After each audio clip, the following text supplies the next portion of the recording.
Oh look, here's a movie about a man who falls into a downward spiral and becomes a villain.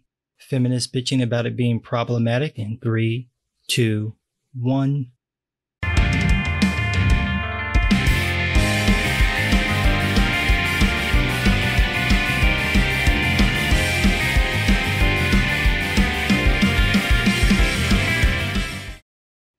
Who didn't see that coming?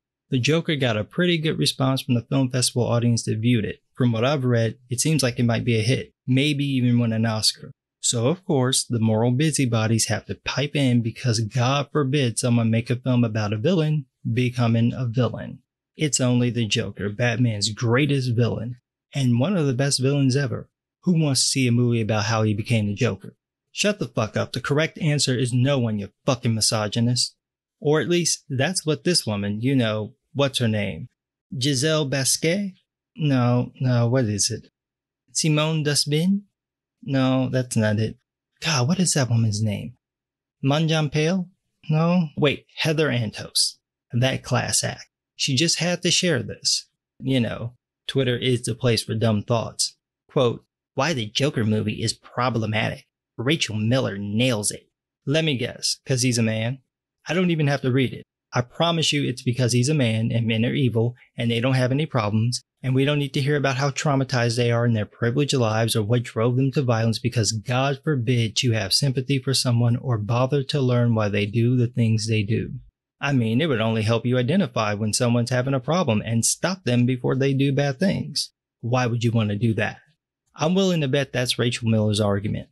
We don't need to hear about these men because it would make them human. Or as Heather Antos puts it, quote, it was not that long ago when the socially isolated, disgruntled white man who felt wronged by society quite literally dressed up as a Joker and shot up a movie theater in Colorado. That's true. It also wasn't that long ago when a self-absorbed narcissistic white woman lied about a black boy whistling at her, which resulted in that boy's torture and murder. And yet I don't see you changing your behavior, little Miss Damsel, and literally the only thing that separates you from that woman is a pulse. Listen, we tell stories about bad people all the time, Pumpkin. I understand you don't have a fucking clue what I'm talking about because you have no concept of storytelling, but allow me to mansplain. These stories are things called character studies. They're meant to show a character's growth or change. In this case, how someone gets to the point of becoming a villain. Yes, you might sympathize with the person, assuming you have a heart. That's that thing normal people have that makes them feel sadness over another person's plight. I know it's a foreign sensation to you, but trust me, it's real. Stories like these help us to understand why real people might do horrible things. If we want to stop those things from happening, we need to explore why they happen. Also, it's damn good storytelling. Villains are interesting because they break the rules. They dance with taboos. They do the things people would like to do but don't. The Joker is an interesting character. It's ridiculous not to explore how he became the way he is.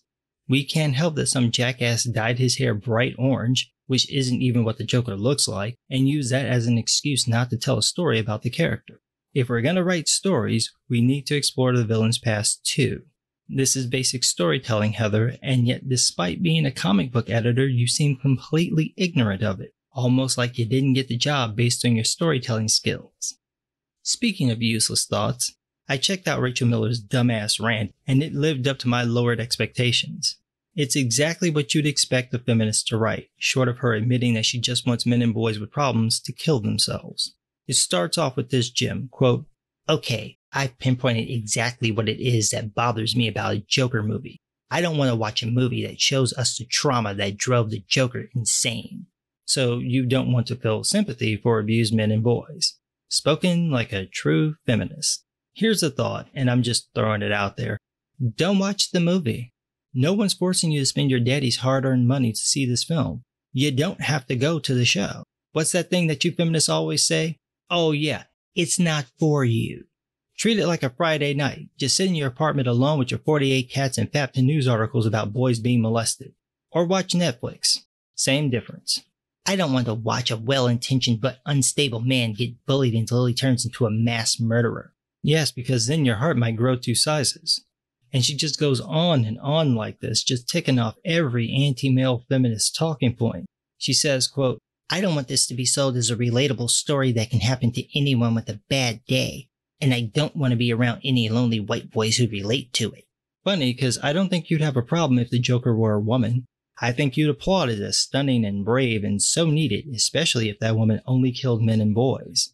I'm willing to bet that if I viewed your Facebook timeline or your Twitter feed, I'd find you posting positively about real women who committed acts of violence against real men.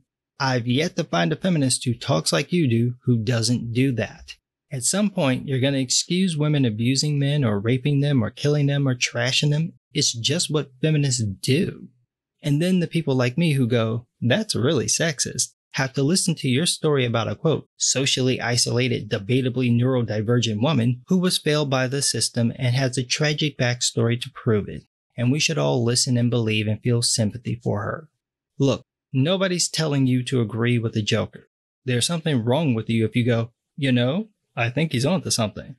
But if you can't even summon pity for a bad person, that says more about you than it does them. And that's what you and Heather Antos show. You can't even feel pity for someone. If this were Lord of the Rings, we'd all be fucked because your dumbass would have killed Gollum the moment you saw him. Let me tell both of you something clearly you've never heard or ever been taught. It is the greatest display of your quality as a person to show empathy and mercy toward those who don't deserve it. And that's why you have my pity. You don't deserve it, but you have it because I can't fathom what you must feel about yourself to be able to write something like this. Quote, I don't want to see a movie that idolizes the Joker when there are plenty of easily armed fuckboys who already think he has the right idea, without adding a tragic backstory to elicit sympathy. The hole that has to be in your heart to write something like that about people you know nothing about, who likely suffered way more than you ever will, who probably have every reason you pretend to have to hate the world and everything in it, that hole must be wide enough to be named Heather Antos. Just a bottomless, can-like pit of male tears. You really do have my pity. To hate a group of people so much that you lash out at a film where you already know that it's going to end with the Joker becoming an irredeemable villain is just unreal. We're just going to see how he views the world, and it seems like you and Heather are just jealous over a fictional character having more legitimate problems than you. The irony is that people like you are part of the reason real-life Jokers exist. People like you make fun of their social awkwardness. People like you humiliate them when they ask you out. People like you bully them so you can look good in front of the cool kids. People like you isolate them from social groups.